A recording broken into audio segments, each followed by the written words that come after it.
Always make sure you have conceptual agreement. Conceptual agreement is just a fancy way of saying that the prospect has told you that if you provide a contract that outlines what the two of you have discussed within the price range you have agreed to, that they are ready to sign it. They don't need to bring anyone else into the conversation, and nothing has changed since you qualified them. Ask them to be sure. Only then should you go through the effort of getting all the details in place, terms, legalese, and so on.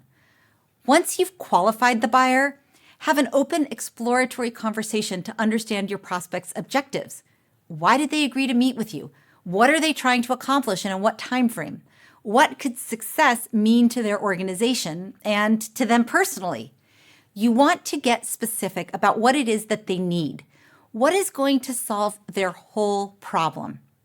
It might be a customized product like a refrigerated truck optimized for special cargo, or it might be the right combination of commodities like cardboard boxes and plastic wrap, and there may or may not be a layer of support or service around it. If you haven't listened carefully in the exploratory phase, you may scope your solution too big or too small or miss the mark altogether.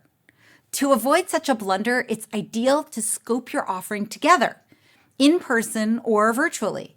You can even start writing it down together so that you are on the same page, literally. Make sure you have conceptual agreement before moving into the closing phase. You also want to understand their process. Who else is involved? In B2B sales, even if you have the right buyer, there are often other colleagues who influence the sale. The person's direct reports or the people who are going to use the product, or maybe even someone from purchasing. Now's the time to get to know all the players, not just the one who's signing the check. And you want to make sure to meet with each of the people involved to gain conceptual agreement with the terms you've discussed with your primary buyer. Even after all of this work, you're still only 80% of the way there. Sometimes even qualified leads with conceptual agreement go wrong. Some of the reasons that things can still go wrong include the following.